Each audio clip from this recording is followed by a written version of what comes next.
Hola, ¿cómo están? Mi nombre es Mauricio Escarpelo y soy médico especialista en adolescencia de la ciudad de Neuquén. Bienvenidos a mi canal de YouTube, Dr. Mauri. Acá hablamos de temas de adolescencia que pueden ser de utilidad para las familias, para padres, para madres. Bueno, hoy lo que vamos a hablar son algunas preguntas o consultas que suelen hacer los padres en relación a dudas frecuentes de los padres en relación a la adolescencia. ¿Sí? Bueno, bienvenidos.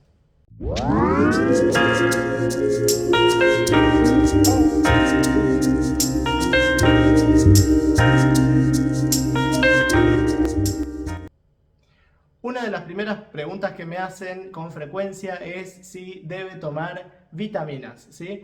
Me dicen, ¿le darías unas vitaminas a mi hijo? ¿Es necesario que tome vitaminas? En realidad no son necesarias las vitaminas siempre y cuando la alimentación sea completa, variada y de una alimentación saludable, ¿sí?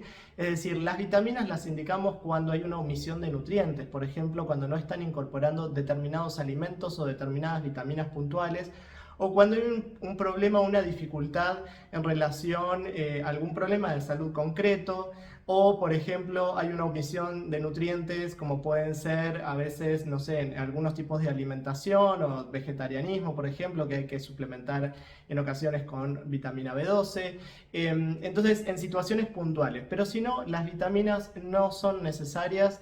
Lo que sí tenemos que promover es una alimentación saludable, y si no se está realizando una alimentación saludable, variada y completa, bueno, trabajar en función de eso. Pero la vitamina en sí no viene a suplantar y tampoco va a suplantar a un alimento, ¿sí? Es decir, no porque tome vitaminas se le va a abrir el apetito, no porque tome vitaminas vamos de esa forma a promover el crecimiento simplemente por el hecho de tomarlas. Porque incluso hay algunos padres que piensan que al darle vitaminas va a crecer mejor.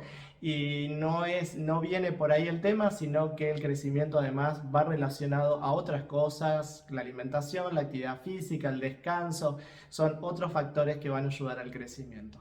Así que, bueno, vitaminas es una de las consultas frecuentes. La segunda consulta tiene que ver con estudios. ¿Son necesarios estudios, análisis, laboratorios y demás en la adolescencia?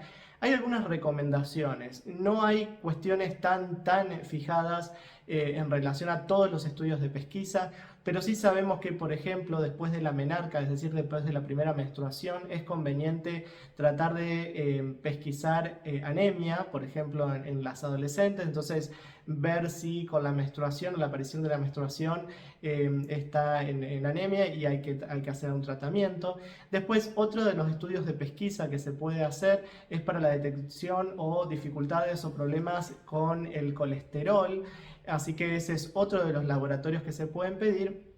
Otro de los estudios que también solemos hacer tienen que ver con las infecciones de transmisión sexual, ¿sí? Con el VIH, o para sífilis, hepatitis, por ejemplo, que son exámenes que los pedimos luego de haber iniciado las relaciones sexuales, podemos solicitarlo. También al menos un electrocardiograma en la adolescencia es recomendado como también método de pesquisa. Y estos son algunos de los estudios que se suelen pedir. No es necesario pedir laboratorios ni electrocardiogramas absolutamente todos los años. Esto va condicionado según el estilo de vida que tenga el adolescente, factores de riesgo que pueda tener, si tiene otra enfermedad, si han sucedido otras cosas. Pero mínimamente algunos de estos laboratorios sí hay que hacer en algún momento, un electrocardiograma también. Estos son algunos de los estudios que podría decirse que son útiles y necesarios en la adolescencia. Otra de las preguntas que me hacen tienen que ver con que si mi hija tiene que ir al ginecólogo o cuándo tiene que ir al ginecólogo mi hija. En realidad puede ir en cualquier momento al ginecólogo. Siempre promovemos que los ginecólogos sean ginecólogos infantos juveniles porque están formados en el crecimiento y desarrollo y también en saber qué es lo que pueden o van a hablar con esa adolescente. Ir al ginecólogo no necesariamente implica que le vayan a hacer un examen físico o que le vayan a tomar algún estudio o algo que pueda ser invasivo, sino que puede ser un primer encuentro, un momento para hablar, conversar de, por ejemplo, sus genitales, conversar de la menstruación, conversar de los cambios físicos, y que puede empezar a tener un contacto con un profesional como para poder tener un seguimiento posterior o futuro. De eso básicamente se trata, sobre todo en las primeras consultas, y están siempre enfocadas sobre todo en cuestiones más preventivas, ¿no? Como los métodos anticonceptivos, o a veces porque algunas chicas a partir de las primeras menstruaciones quizás están con algún dolor o alguna otra cosa que merita algún estudio.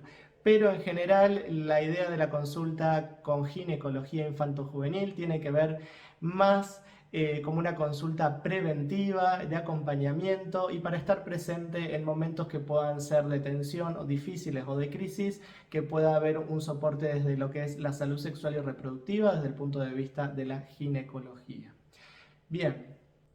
Otra de las preguntas que me hacen es ¿cuándo pueden empezar a ir con un médico o una médica de adolescentes? Los médicos de adolescentes atendemos habitualmente adolescentes de 10 a 19 años, algunos como yo a veces hacemos de 10 a 24, es decir, adolescencia y juventud. Y a veces se preguntan por qué desde los 10 y todavía son chicos. Bueno, pero hay muchos cambios puberales que arrancan más o menos desde esa edad. De hecho, hay chicas que ya tienen su menarca, su primera menstruación, entre los 10 y 11 años. Y en el caso de los varones empiezan algunos con signos puberales también a esa edad. Pero además de eso, son momentos importantes para empezar a trabajar y pesquisar un montón de situaciones de riesgo. Cuanto más esperemos, ¿sí?, puede que más tarde lleguemos a captar algunas situaciones. Por eso la idea es arrancar oportunamente, empezar a trabajar algunos temas, trabajar sobre hábitos saludables e iniciar a tiempo. Así que bueno, más o menos sí pueden ir al consultorio de adolescencia entre los 10 y los 19 años. También se está usando hoy en día también las consultas online, es decir, pueden ser opiniones, pueden ser otros mensajes u otras cuestiones, digamos, que se trabajen vía online cuando no hay disponibilidad o por ahí no tienen un médico de adolescentes. También podemos saber que si bien los médicos de adolescentes somos los que estamos especializados en atender a adolescentes justamente, los pediatras generales o los médicos generales pueden también atender y trabajar con adolescentes. Quizás lo que nos diferencia es cierta especificidad en la formación, pero no es mucho más que eso. Así que bueno, la atención en la adolescencia hay que hacerla, tiene que ser diferenciada en el sentido de que se tiene que posibilitar a veces los espacios a solas para poder trabajar y charlar otras cosas que a veces en frente de los padres es difícil o los adolescentes no se animan a contar. Bueno, estas son algunas de las cosas que más me preguntan, así que bueno, espero haber sido claro y que bueno, haber resuelto. Si no, pueden dejar en los comentarios otras preguntas u otras cosas que pueda ir trabajando o abordando en otros videos, ¿sí? Espero que les haya gustado, se pueden suscribir al canal, lo pueden compartir al video para otras personas que les pueda ser de utilidad, denle me gusta si quieren y bueno.